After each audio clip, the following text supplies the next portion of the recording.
There we go. Oh yeah. Can you hear me now? Yep. Okay, cool. I think I was connected to something else. No worries.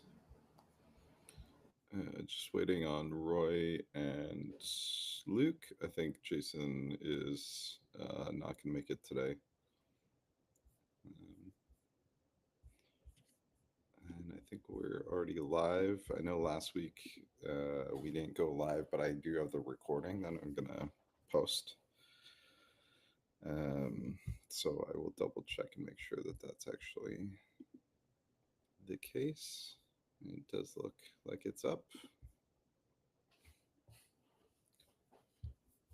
How's your day going, Wes? Oh, you know, dentist appointment. So like, you know, half my mouth is numb.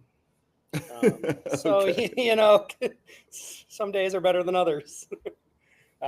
And also, literally, I got back from the dentist appointment and I have been on meetings, and will continue to be on meetings until probably like Of course, three that's in how the it afternoon. goes, right? Like you get your day, like the day that your mouth is frozen, and then you have to be on calls all day.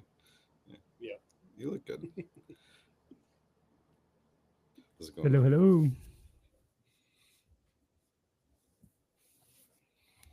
This is what I get for trying to record in my kitchen. The lighting is crazy. Um, you look good though, Roy. How's my Uh, sound? Is it, Sound is is it great. okay? Sounds great. Yeah. Cool. Ah, Just heads up. I think we are live now. I double checked to just make sure because I think last week, although we recorded, it took a while for Riverside, I think, to figure out what was going on. I don't know what happened, whether it was like my upload or something like that. That took a long time, but I do have everybody's recording, so I will post that. Um, I will likely clip the intro, the this kind of meandering. But yeah, I'm not sure if you poked Roy. Did you? Or sorry, Roy, did you poke Luke, or can you poke Luke for me? no, not really. Okay, one sec.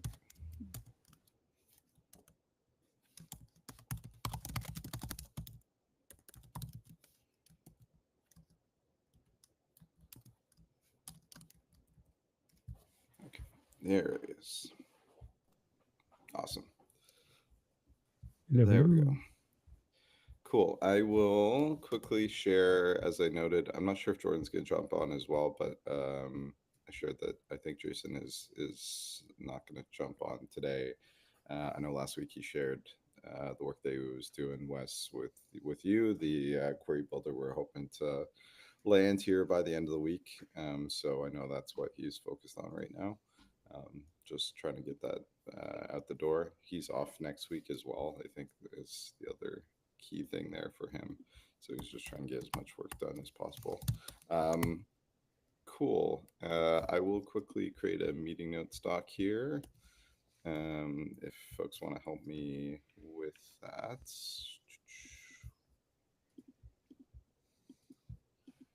I'll try to. Yeah, it's not as historically, obviously these were a lot more helpful, but now with the fact that I get a transcript at the end of these calls, I can pump it through AI if I want to. Oh, that um, is nice. this was not a thing we had 3 4 years ago.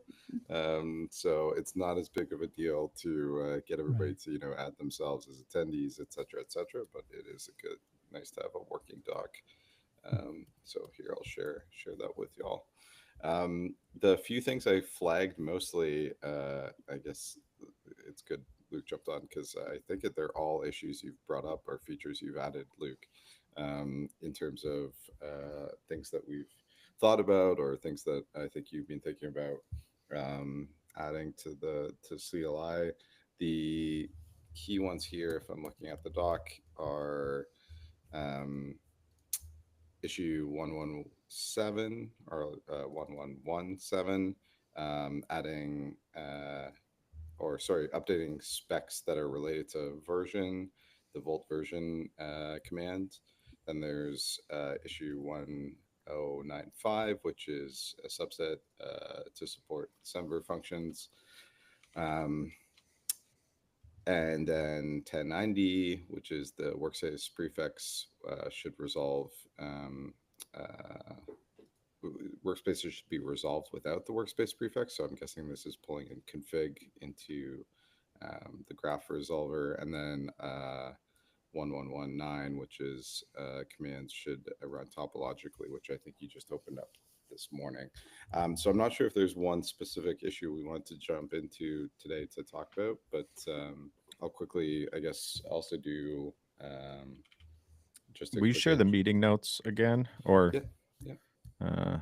it's I'm using the desktop app today to try to make it a little smoother on my end, and I can see that you sent them, but like it won't let so me there's a see the studio message. chat and a live stream chat. So I sent Yeah, them they in the both studio chat. but- show me the same thing. I think this is actually a bug, and this is my first time using the. Okay, now I see it. Yeah, so you're seeing Yeah, same just here. maybe the live stream chat. So there is Yeah. like as a guest. I see the list of both in the desktop app, and they both lead to the everything chat. If I click the studio Ah. chat, it takes me to the everything chat. So I Interesting. think that's a bug in the Riverside. And So just for Yeah. posterity, there's the link. nice. But yeah, so quick reminder: these calls are recorded and they are live. And for folks that are joining us, like Wes, that are outside the org, just quick reminder to follow the code of conduct. Let's please be nice to each other. I think we're all pretty friendly. But anybody that's watching, this is a call that we do every Thursday now with the community, and the hope is that we get a chance to connect with you and talk about product development and features, and kind of do deep dives on different topics. And yeah, just really an opportunity for us to get feedback and to sort of synchronously talk about not just Volt, but obviously anything that's happening in the ecosystem as well, and ideas that we can bring back into the product. So yeah, we shared that agenda doc, and we can choose, I guess, one of the items depending on if there's something particularly here that's interesting, and or if there was some other discussion topic someone wanted to bring up. Wes, you're obviously the guest. Did we do here. announcements yet?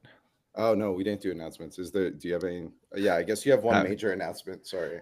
Yeah, I Apologies. wanted to just Yeah. announce that a new blog post went up this morning. I think last week I talked about query powered run and exec. So this is in a similar vein. We have query powered version pack and publish commands as well. And version pack and publish have been in there for a while, but I don't think we've explicitly announced them yet. So this is kind of announcing that we have those commands.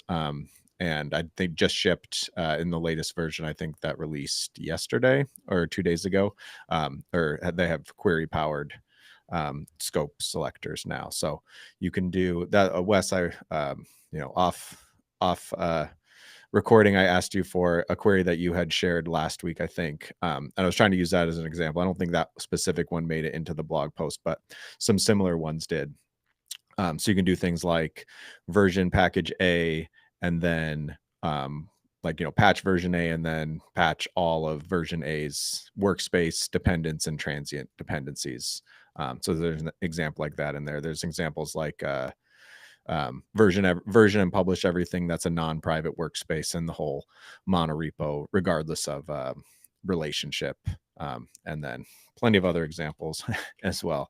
I can pull it up right now. If someone can drop it, I can drop it in the notes as well, now that I have them up here. But cool. We definitely want people to play around with it, play with. And the other thing I think I mentioned that we also talked about last week, which is mentioned in the blog post, is the publish directory. So for pack and publish, you can use a separate working directory to do all of your bundling, or kind of out of band from your actual source files, and publish those instead. So all those examples are listed in there.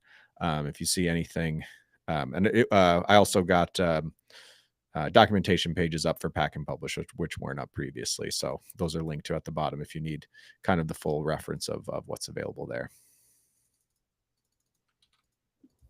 Yeah. Awesome. Any questions on that? Great work, Luke. I have a small follow-up from last meeting. We did end up landing the spec selector that we kind of discussed last week, Wes. So yeah, so that's the thing now. So we have a way to select things based on what package arg or spec was defined for a given dependency. So if you want to play with that. Yeah, I appreciate you getting that done quickly, Roy. I think it's like an initial implementation. There are some limitations to it because it is at a direct, Yeah, it's kind of exact yeah. match. Yeah, exactly. It's So just the there's no exact match. globbing. So but you know, it's better than nothing, right? So, and we didn't have anything like that before, which is, it's good because obviously this is what I think a lot of people are going to want. And what we mentioned last week was like a lot of people are going to want to be able to select by specifically like wildcard, or not wildcard, but like any selector, like a glob, essentially. So it'll be something we'll expand on. There's definitely like opportunities for us to identify when someone's using a range or exact version or those other kinds of like identifiers for what the edge was. There's protocols, right? There's so many things. So Yeah. it's kind of, it has to be well thought out. So the exact match is kind of good starting point. It's kind of, the easy thing to start with, but there is more that we have to take into consideration if we want to support more. Yeah. And for what's worth, the exact match directly solves the thing I was hoping to do with it. So, yeah, works for me. See, we're gonna prioritize anything that you bring up. See, this is how this works. Yeah, this is great. See, this is anybody watching. You should come to this so that you can, You want something from your package Right. manager? Come talk to us. We're gonna give Special it to perks. Yeah. Totally. Cool. Luke, did you want to? I'm not sure because I think all four of these issues that I at least pegged are all. I think you queued all four up. Yeah, if I I'm think wrong. so. I can go through. I didn't have a specific order. Some of these are less thought out than others, meaning like it was just an idea that I wanted to write down. So they have literally no description, but we could maybe talk about what the description should be here. But yeah, if we start with Volt version, this was literally something that I think should have been in the initial implementation, and I missed it. And I think I was having my friendly neighborhood AI like review my blog post and think of other examples I could do, and it was like, oh, it should update the version specs in the related packages, and I was like, oh, that's a good idea. But so that's not in there. But so I was thinking, there's a number of ways this could work, but basically if you this would be regardless of if you're using the scope selector or not. But basically, if you're versioning package A, it's going to look, and it is in a monorepo context. Maybe there's a way to turn that off or not, with a flag if you don't want it to look at the graph. But I think by default, it should look at the graph, find dependence, and if they're matching on an exact range, change to that exact range. If they're matching on a caret range, like if you're matching on a caret range and you're patching, maybe don't update the spec. But if you're like doing a major version and it's matching on a caret range, update to the new major version spec. So I don't know if we should, I think that part's up for debate if it should more proactively narrow version ranges or not.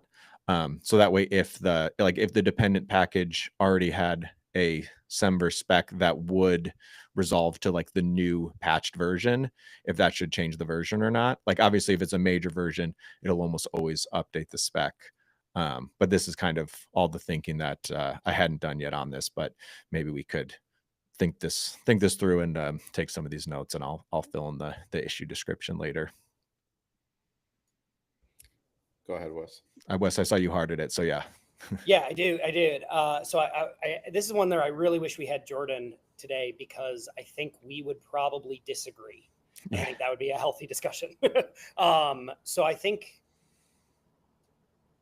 most of what you said there makes sense to me, but, and this is where I would love to hear Jordan, I think there are people who will have either strong contrary opinions or who will have specific use cases where they will need configurability or like, some added configuration there. So I do know, like, for example, at work, we have some libraries that enforce lockstep versioning.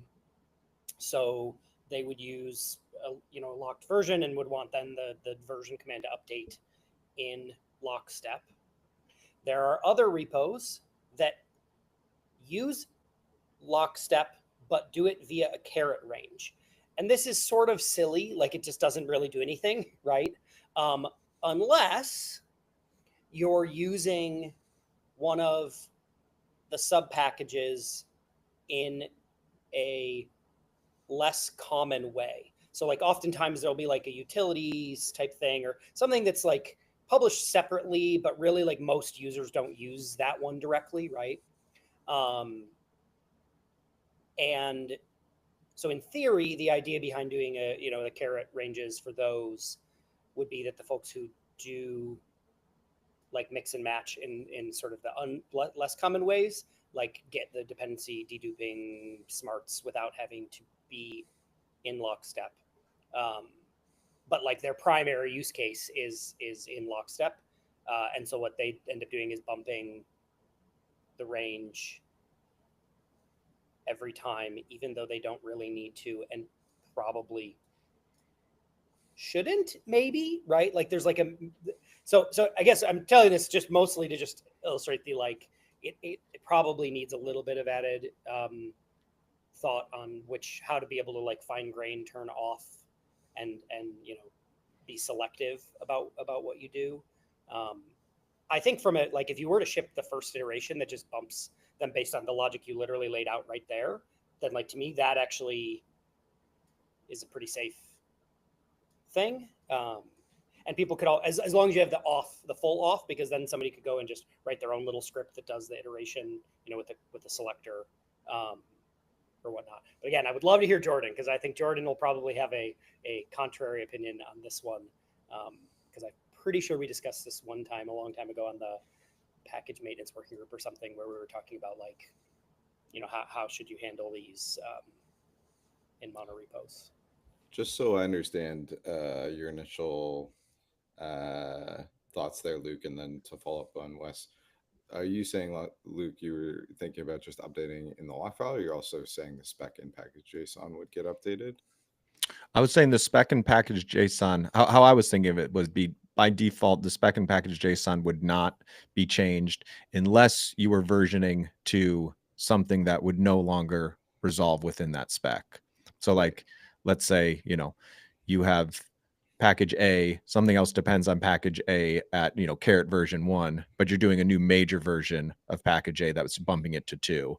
Right. It would then go into, because within a monorepo, you want everything to be on the same version locally. When you might want to publish something that could, depend on other versions. So by default, it would only change if it was necessary to remain, fully resolvable within like the local development environment of that monorepo. So I guess my a couple considerations there. One, from Wes's feedback, if our intent is to, like, the intent here is to make it easier to maintain like the same version across your project, right? That's my understanding. Like that's like the end user goal, is like there's less churn, less like forked or variant packages living in my project, because we're keeping lockstep with like whatever net new version is happening to whatever workspace. I guess for the range, the reason why, and I'm not sure if I misunderstood you, Wes, are you saying that you were expecting that folks would just pin the version, or that they would essentially, like, your expectation would be that they're using like the workspace protocol or something, so that they're always using like a glob or a range? Or So I'm saying I think there are use cases that will require some very specific non-standard behavior. So I think a default of what Luke described is actually great, and I think that would work very well in most situations. But like, for example, the main product I actually work on, we did decide to go with lockstep, so hard pins and lockstep, uh, because it reduces the chance of unknown, untested scenarios on our users' side. But that does not work very well in the greater scope of like JavaScript world, right? With like open source packages, because then you end up with duplicates in your tree almost always, right? Because you've disabled deduping, right? And so if anything that is popular is brought in by two paths, it gets weird. One of the reasons why, though, that is important is like for UI packages, right? Like they kind of have to all go in lockstep. You need one version, and then it's like up to the consumer to make sure that even if it was pinned, that the like bundle only contains one version, right? And so like, but I think that works with Luke's proposal too. To be clear, right? Yeah, because yeah, it could be, pinned. Yeah, Yeah. it's respecting. It sounds like it would respect whatever the spec initially is, and then just bump it if. Yeah, that's because the- if you already have pinned dependencies, that by definition is not going to resolve to any other version except that one. So if you bump it, it's going to have to go through it and change everything. And just to answer one other point, Darcy, I think you brought up that I forgot to mention was if it does this, then you would have to. I do think it should go through and update the lock file after it did this, basically, because you don't ever. I think npm had a case where we wrote, I think Roy did this and fixed this bug where like if you ran like a init for a new workspace or something, it wouldn't update your lock file even though you were adding something that was going to change your lock file. So I think Roy went and fixed that bug of like after you would init, it would reify the graph again. Because CI would fail. So this would be kind of built in where anytime if it did, obviously if you aren't changing any specs in any package JSONs, like your lock file should stay the same and we could just skip it at that point or run it, but it would just be slower. But if you did, we'd have to go through and update the lock file because we wouldn't want to like basically perform half of the operation and leave users in a case where CI would fail, or then they check that in and push it, and then their coworker goes and runs a command and gets a bunch of lock file churn that's unrelated. Yeah, it seems like But we also need to do that for config and anywhere else that you might be like if you add a new modifier, we gotta update the lock file. If you write a new workspace, right, which is what init I think was basically accommodating for there, then we got to do install again. Basically, we need to update the lock file, right? So it's interesting to think that those are the that's to prevent like issues and drift. Yeah. Okay. Roy, did you have a comment? Yeah, no, I had a follow-up question. I thought this issue specifically was about version, was about publishing package. So why would we update the log file? Because I think it's a bit about so I think to speak to what this is doing. So imagine the scenario where you want to bump the version of your workspace, right? So you want before you pack and publish, right? So you version it, and now you want to ensure that across your project, essentially there's this next step that you would have to take to basically say find all the dependents, which by the way, this is leading me down to a point I was going to bring up, which is the query selector is beautiful for this, because you can imagine the selector you would write to find the dependents is baked into it. And actually this leads us back to the initial topic we had, which was we're missing a few key spec selectors. Matches, yeah. Right. So like for instance, let's say I only want right now the matches doing exact the spec matching exact Right. match. That's not great, right? It would be great if it could do like uh a range or like get more information about the spec itself so that we could figure out if it was updatable or safely updatable, let's say, right?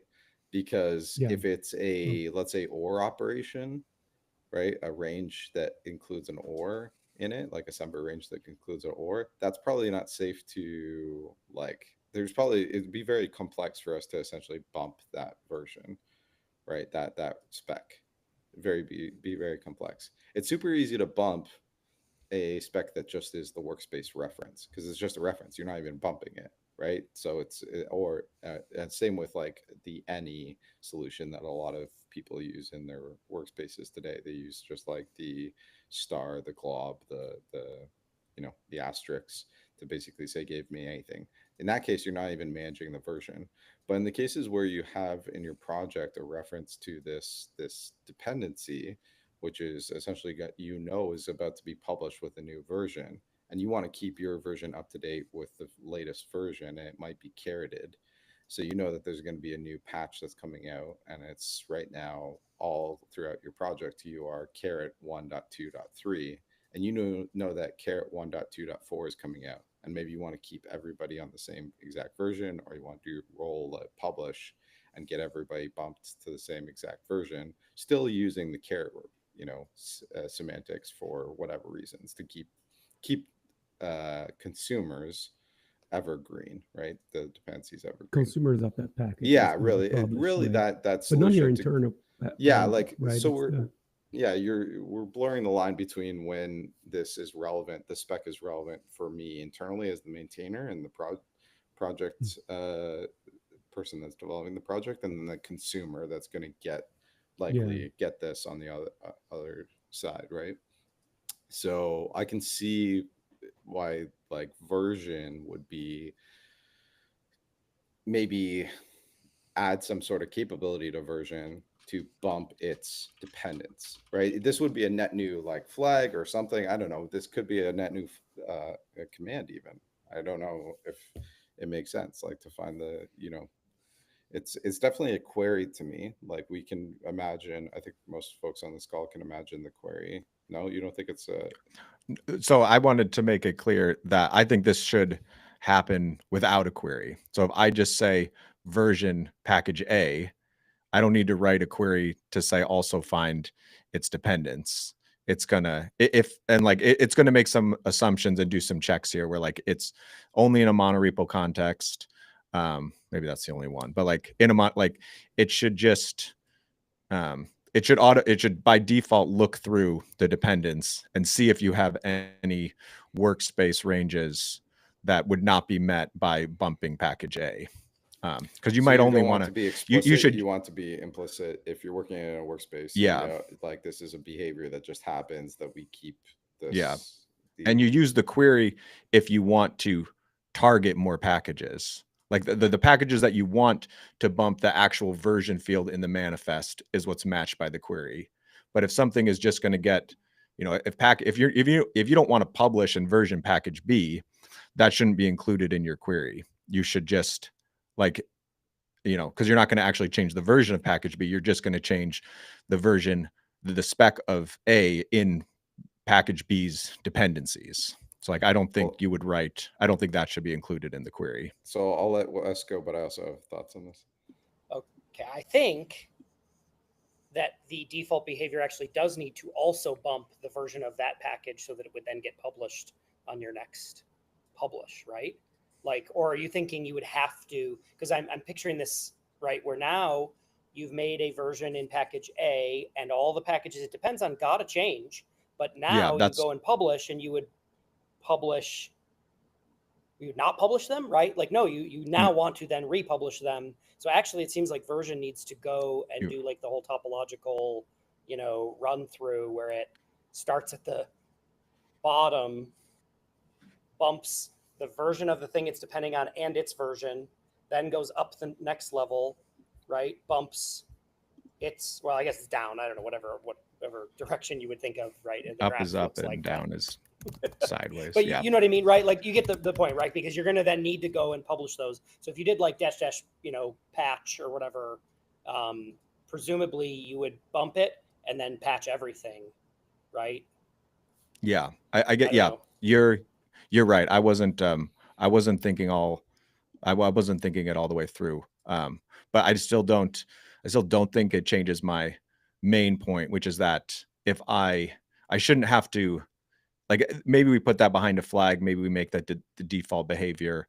I do not like it, putting that aside for now. If I say if the only thing I should have to think about as a user is saying Volt version patch A, where A is, dash scope, hashtag A, like the name of package A, and it goes and figures everything else out topologically and the dependents and stuff, and ends up versioning those, but I don't have to put that into a query. If I want, let's say, like where you would use the query and where I think the power of the queries come in is if you have, distinct nodes, in your workspace graph where you say like, I need to publish web app and util A.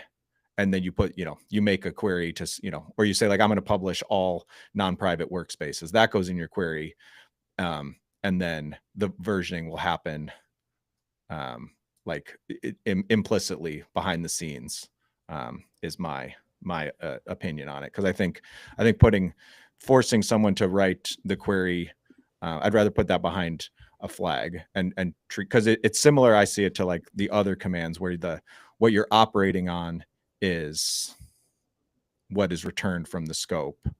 But so yeah, I'm open to other opinions. That's how I was thinking about it. I just wanted to make it clear, Darcy, because you asked that question, that I was not thinking about it that way, but I could be not thinking it through all the way, which is why we have this discussion.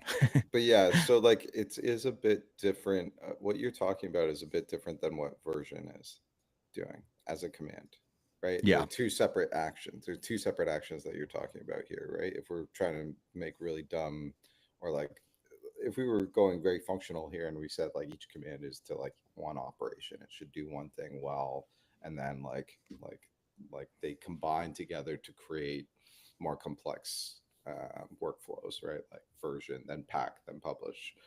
Publish might do version and pack, maybe under the hood, right? So version, what you're talking about is like something that's not there today.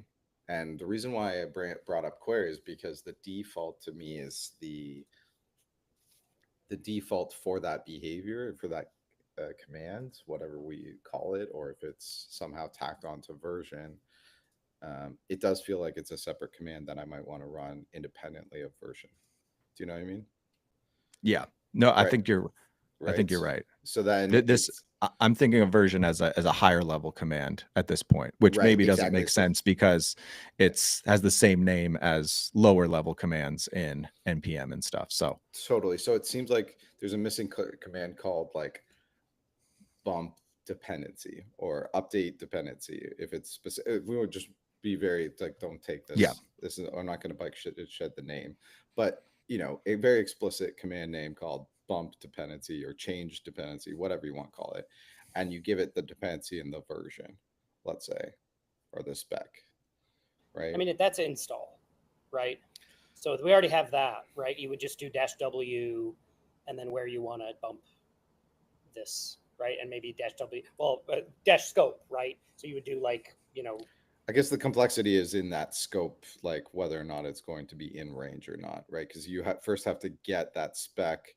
We're going to see whether or not that spec is going to be valid or not. You have to do some like semveriness stuff here that you wouldn't have to do with an install. When you say install, it's kind of like a bazooka. You're saying definitely do this, whereas like this is more precision operation.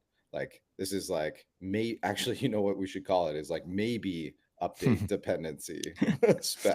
but wait a sec. Okay, if you have the Semver support in your query, you could say select ones where it is out of range, right? That depend on foo. This is at where a the different query, out this is of where my brain range. went to, which is you would never select one that wasn't able to be updated with that default query. Like that, by the way, I'm not expecting people to write the query, but I do think in terms of a default query for most commands, right? There's a default in my mind that of a query that has been written for most commands. Most people won't ever think about it, but if they want to change it, that's when they would have the opportunity to pass the scope or target flags to change, you know, what that thing is. And that's why my head immediately went to, oh, I think we're still missing more of those spec driven flags or query selectors, so that you could you know, create a hypothetical default query for this command that Luke is proposing, right? Exactly what you're saying was.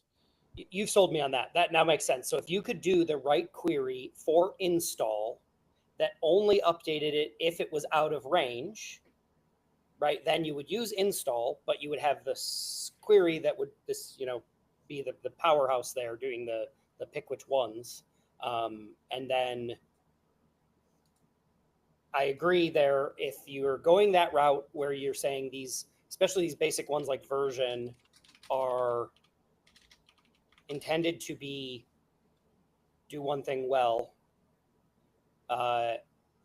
then having an additional command that does a bigger picture thing would make sense to me. I would possibly suggest release.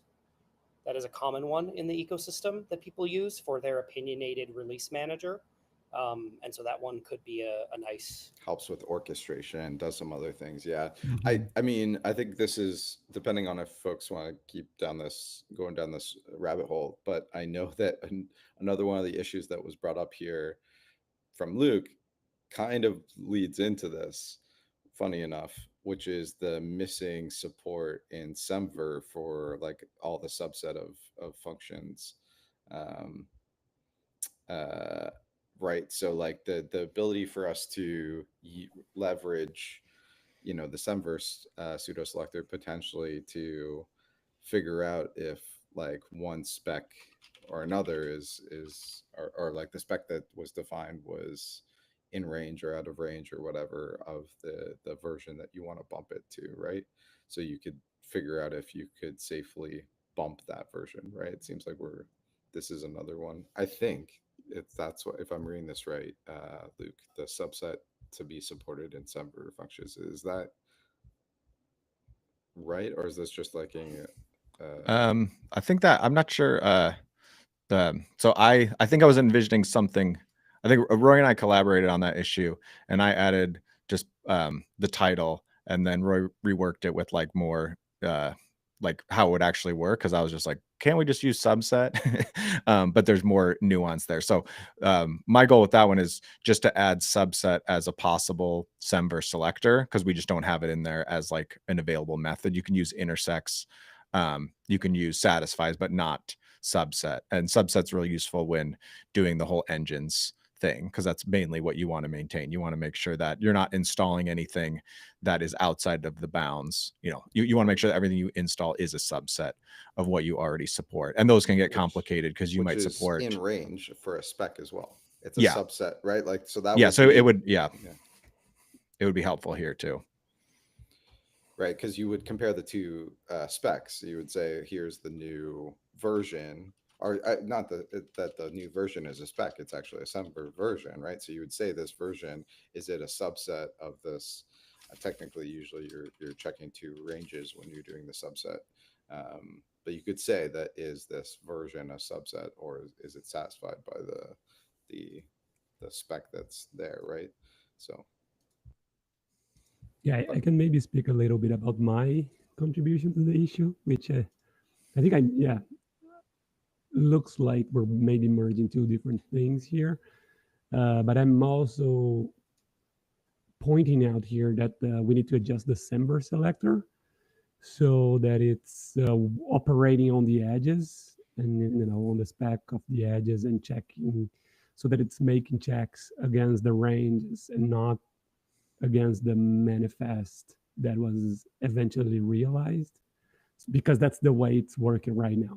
Right now, the Semver pseudo selector operates on the manifest, so you can give it a range, and it's going to compare against the specific version that is being used for different packages. So when we work on the graph modifiers, the way to implement the Semver selector there, it needs to be on the specs. It needs to be on the edge, since we don't have the manifest yet, right?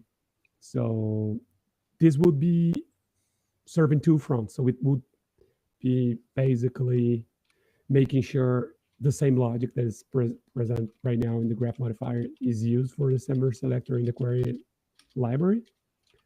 And at the same time, just making sure the subset is also a function that can be used with that, right? Right now it's intersects by default that is being used on the graph modifier. That's the default. So whatever is the default, it should be the same in both the graph modifier and the query library. But yeah, I was kind of taking the opportunity that, when Luke brought up adding this to the Semver selector, I was like, oh yes, and I also have this refactor in mind. Let me document this alongside this issue.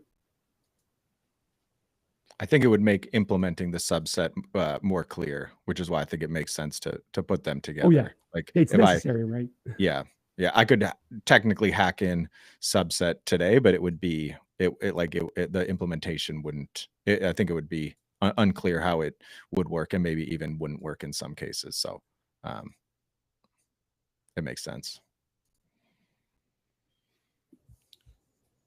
Right. I'm trying to understand that. Yeah, when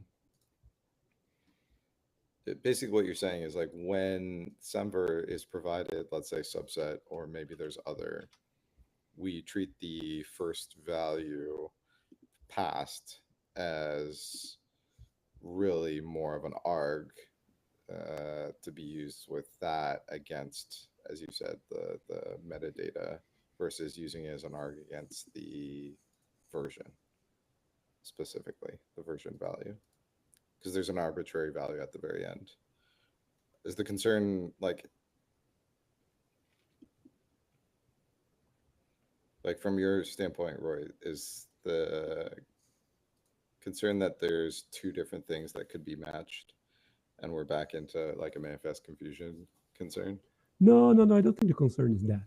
I think the concern is when Luke brought up, okay, I want to use subset. The subset is comparing a range against a range, right?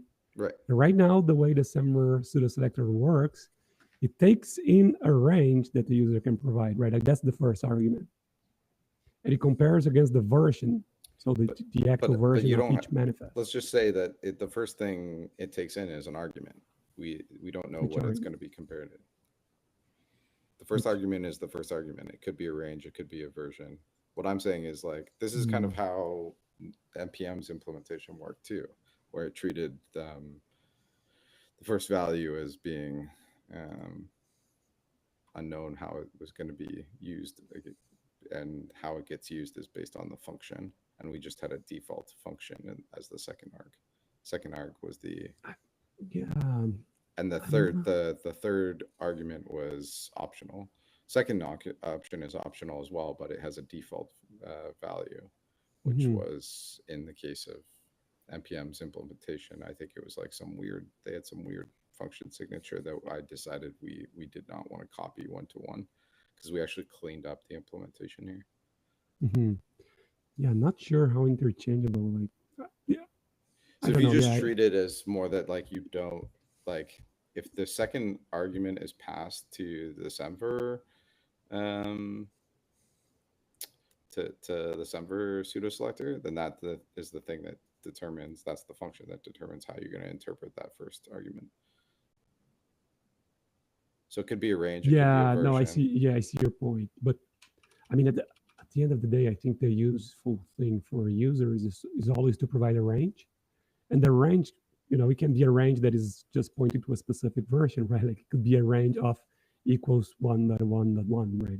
That's a range. Well, and, 20 is you a know, range as well because those expands, like numbers like that expand. yeah, So it's actually exactly. Yeah. 20 So dot 20 x is a dot range. x. Yeah, Yeah. it's any version that 20 is the major, right? So I think the useful thing to support is always a range for the user to provide. But where my mind goes is what we're comparing that against, right? That's the refactor that needs to be done so that we can eventually support subset. But you're saying that we don't support today the third argument pulling from attributes? No, I'm not saying that's supported. Yeah. Oh, right. Yeah, that's why I thought it was supported. So then I don't understand the subset issue here. But I see Wes's hand is up as well. Well, I'm just going to propose, based on even just listening to this, explaining this to most people sounds like it's going to be difficult, right? So it seemed like, did you all discuss doing something like semver intersects as the actual pseudo selector instead of it being a, argument passed to the pseudo selector? Because then you could just do all of them, anyone you want, right? You could do semver satisfies, semver intersects, semver. Maybe there's a default one that Sure. is the one you think is most commonly used, but then it would move the complexity of folks having to understand. Because even reading it in the issue here, until you all started talking through it, I think I was a little unsure what this would have done, right? Like passing subset there. Now I get, but like when I first read it, I was like, I think maybe I know, but like, what's the default, right? Like if I just passed, semver 20 instead of all that, like I actually didn't even realize I would get intersects until you said it. I had thought I would get satisfies, but now that you describe it, I get why, right? But like that ambiguity, like could be maybe avoided entirely by making them all explicit. Yeah, I don't. Sorry, I wanted to do one minor housekeeping. I still can't see the background chat. I can only see the main chat. So if I can see like the first sentence of every message pass, but I can't see all of them. So if we're having side conversations, I can't see them. So if we could put them all in main chat, maybe if that's not an issue, that'd be helpful to me. But yes, I had thought about that too, Wes. And I think it makes sense because then it should be apparent what the order of the arguments are, because right now we're kind of somewhat arbitrarily being like, okay, if the semver method is the middle one, then some semver methods take a version and a range, some take a range and a range, and we have to kind of do a bit of not magic, but like we have to make decisions basically about what order those go in. Whereas if everything looks pseudo selectors always look, they have curly break, the curlies, they look, or parentheses, it looks like a method. It's very clear if you have one argument and then two arguments, what order they go in. The other thing about some semver methods is, the order of the arguments are very dependent on what you want to have happen. Intersects A and intersects B, if those are reversed, it's the same, but subset, it's not. Like the order, you need to make sure you can change the order of the arguments as they're passed to subsets. So I like that idea. I've also thought about just having semver, like in any non-trivial case, it always takes the method first and then the two arguments after that, which would, I think, would take out some of the ambiguity there. But I agree that I often have to go look at the implementation to figure out like how it's going to work, because semver selectors, I think, have a lot of complexity baked into the individual semver methods themselves that we call under the hood. Yeah, they're definitely not straightforward. It's not like a normal comparison or like even attribute selectors, which are, to be honest, are going to be the majority of the cases. I think you bring up a good point, Wes. Like, as we're talking about this stuff, if I just take a step back, it's like we have a lot of context that nobody else has, like infinite context on this subject, and I think it's good feedback to be like, well, what would be an easier way to approach this? Why not just make top level pseudo selectors it's like might be nice for you as like the designer of the API to keep it small and minimal, or like to make some sort of bespoke pseudo selector. But what would be easier for end users to like understand? That's like good, really good feedback and something we should keep in mind. So, yeah, Roy, I see your hands up. Go ahead. Yeah, no, I would just like to make the case, the case for not doing that, that suggestion for Wes, but basically because my point of view is that that's a fairly advanced use of the Semver selector, and we don't want, like, ideally we avoid polluting the top level, right? Like with all those selectors, right? Like, because you look at our docs page here that Darcy shared, that's going to be, that many top level sort of selectors that we need to document, that the users need to be kind of throwing into their face first time they're kind of approaching this. And if we reserve this as a more advanced API, okay, then it's, when you think about it that way, then it's fine to have it as an argument. And yeah, it's a trade-off. Yes. Yeah. It's like, how much do you expect somebody that's going to want to use that very specific or niche like use case? They're probably in our docs already. So they're going to read a few more lines of the docs to be able to understand. Whereas like the very first things that we want people to stumble upon are probably like the easy wins, which are like, okay, basic attribute selection, or, ID selection, right? Like using something they know from, if they're even writing these by hand now, right? Because we're gonna have like a builder for you, right? We're gonna have like a UI for you, but it is like one of those cases where it's like it's it is a language underneath the hood. It's just like how, I don't know how many people are actually going to be writing these by hand. Like I know I can, but yeah, Tailwind DSS. Oh my gosh, no. Cool. We only have about just under 10 minutes left. I'm not sure if we've dug up enough here. I, Or if um, go ahead, Luke. Yeah. oh, I was going to say, if we could move on to one other one, there is something I wanted to discuss with Wes and Roy specifically. So it's good that I we're can all leave the here. room. Yeah. Is what you're saying. No, Yeah.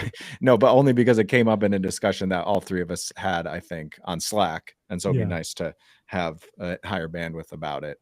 But basically, the next one on the list, workspaces to resolve with. So I think I wrote up this issue based on a Slack discussion. I can't remember even if I put enough context in the issue. I doubt it. But the idea is that basically npm doesn't support the workspace selector prefix. So without it, you end up with some ambiguity where, like, if you're depending on package A and that's the name of a workspace, you'll get that. If someone were to delete that workspace and do a reinstall, you might get something from the registry instead, which is, I believe, what the workspace prefix was meant to address, is like just providing more explicitness. But it's not a huge security concern. Obviously, there's potential for confusion there. If something maps to a name that also exists in the public registry that you don't own. But as far as adoption goes, and this is what Wes brought up, is it makes it easier to try out Vault in an npm project, where we just do the best effort thing of looking at your monorepo, your workspaces, seeing if a workspace would match the spec being fetched, and not hit the public registry for it, and just you default to the workspace if there was a matching one in the monorepo already. So I think this is, mainly discussion about trade-offs here, but I was curious, Wes and Roy, your thoughts on this. I don't know who was first. Who raised their I hand think first? I was. I just wanted to point out, Wes. it is actually a pretty legitimate security problem. Like, this is absolutely package shadowing potential, right? Lots of folks have names in monorepos that they don't ever think about. Yeah. We actually were targeted specifically for this. So it is 100% a real legitimate security issue. So I would say, if you want to get something from the registry that has a name that is the same as what's in your monorepo, I think it should hard error in all cases by default. I think the only thing there would be is if you specifically say a registry spec. So the right, that it should be safe by default. right? We don't want people to be the foot gun here where they've migrated over to Volt and then they are like, you know, why did security pull me in because I just ran an RCE on accident? So, okay, I'll let Roy go. Or were you done, Wes? I didn't want to. Yeah. Go ahead, Roy. No, that's a very good point. One that I, think we want to think a little bit more from. It's a very good point you bring up there. But no, what I had in mind, other than that, is just that fundamentally on the design, the architecture of the client right now, it's very much more explicit about the type of dependencies you're installing. And it's a major detour if we want to support the same syntax as NPM. It is a lot of work. It is a lot of fundamentals that we need to replace. We have this concept of trying to ID every dependency you're installing. And right now, the first thing we differentiate on is the type of the dependency. And we have, I think, 5 fundamental types, which, is registry, workspaces, a file, a Git repo, or just a remote tarball, right? So it is a very fundamental, like this is the very first thing we check for. Okay, is this a workspace? Is this a registry? And we put that information into the very, ID that we're using. So it's a major departure. So just one that should not be, we should not decide lightly. Like if we want to take that route, it is a lot of effort to get there. But I think, because the design choice here is to be more explicit, right? We also implemented the multiple registries protocol so that you can be more explicit about what registry you're installing from. So I think it's, I think it definitely goes the same for the workspace. If you want to install for a workspace, you are being explicit about it and you're using the workspace protocol, right? So yeah, I want to share that context. As you were talking about that, I was like, I had an idea. Maybe I'm wrong here. Could you provide a set of graph modifiers that map every single one of these behaviors from NPM to Volt, right? Because I think you could say :workspace,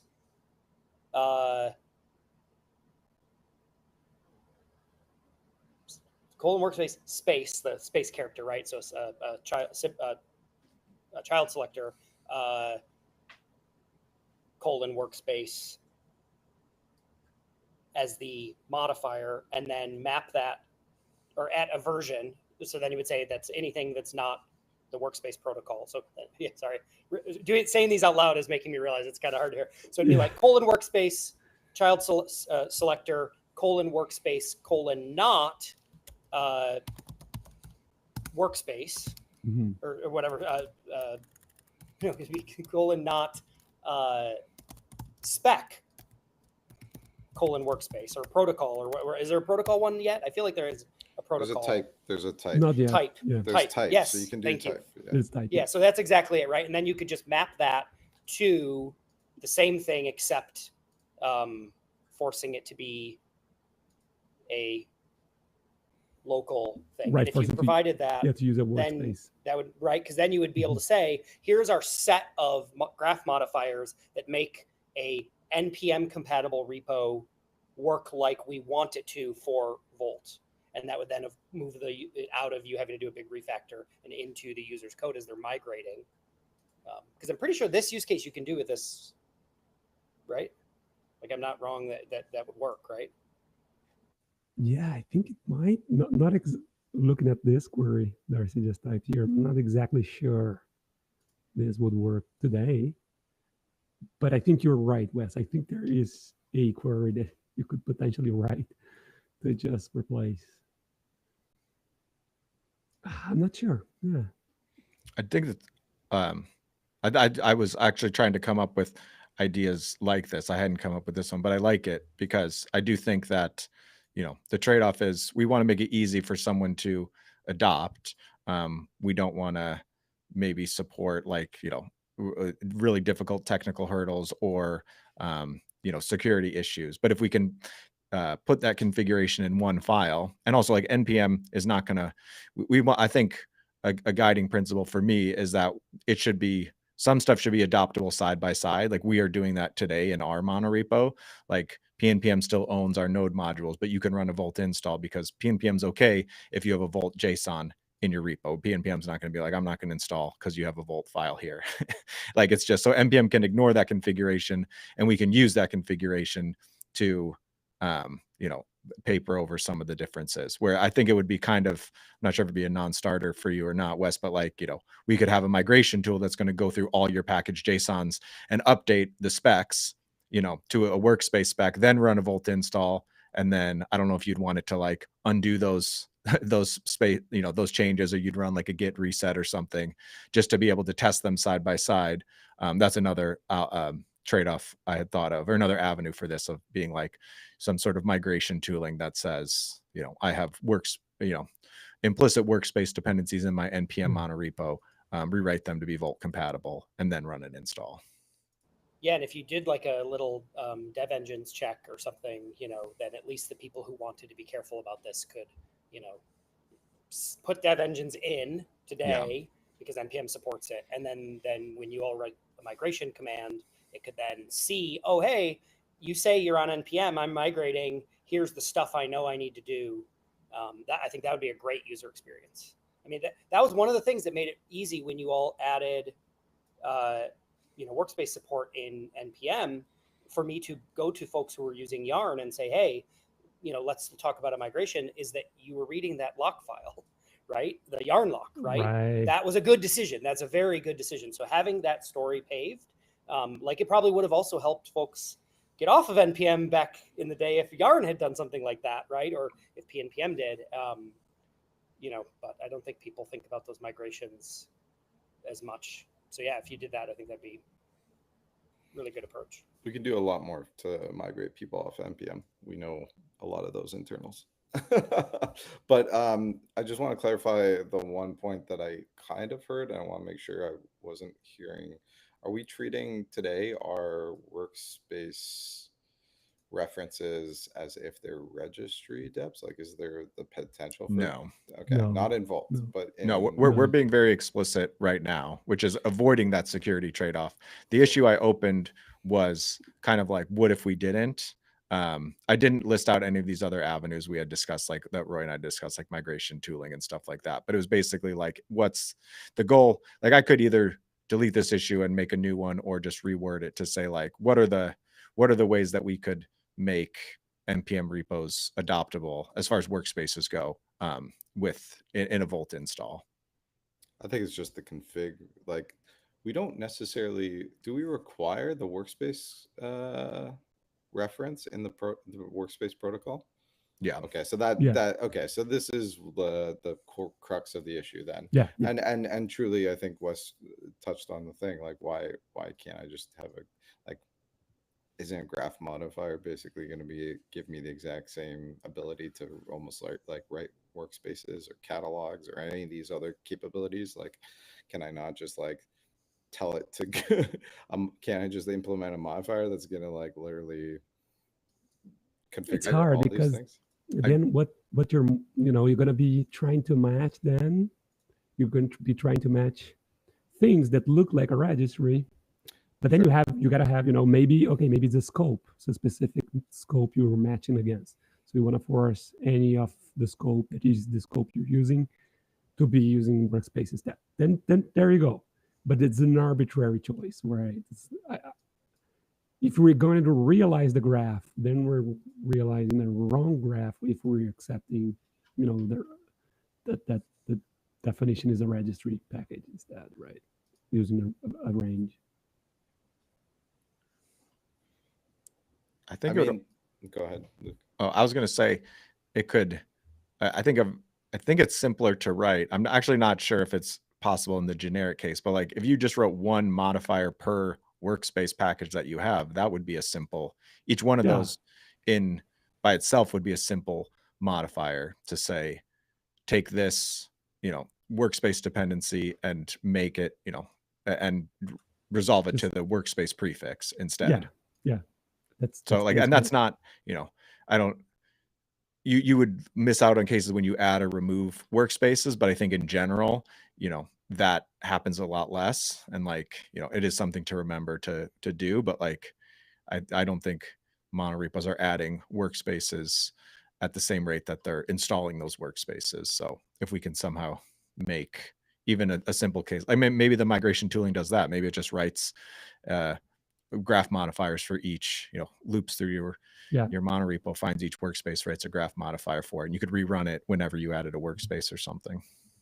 Totally. Cool. I know we're a couple of minutes over, so I appreciate everybody staying a little bit longer. Any feedback, actually, Wes, from your side? Anything that you want to see us doing or changing about these calls? No, I think the calls are going well. I think it'd be nice to get more folks, than me. I like hearing from Jordan, especially, like I mentioned, if we can get to a good, like, meaty disagreement, like that means we're, having a good discussion. We'll promote these more heavily. We've been keeping it sort of low key. Because obviously it's a good start. I mean, it's a good start. I did share that we were doing these with one of the folks who works on Remix, who's working to try to like set up some of their, community stuff. And I said, hey, I've seen a few good examples and a few bad examples, and I sent him, your YouTube to say, like, having community discussion and making sure it feels like, a discussion, not a presentation, is super helpful. And so, I think you do a great job at that. You did back, with the NPM RFC calls. I think here you're being even pretty conscientious about like directly asking for that, which is awesome. I think that helps a lot. So appreciate it. Good. Yeah, we'll keep trying, and we'll hopefully have some cool stuff to share even next week. Land the stuff we showed you. I guess right now you're the only people that you and Jordan, the only people that have seen it. The query builder, since I haven't published this video yet on YouTube that didn't go live last week, but this recording is live, so it should be up right away. So you feel free to share that with your colleagues and folks. But yeah, thanks for jumping on, and we'll hopefully see you and more folks next week, and talk to you offline. Ciao. Bye.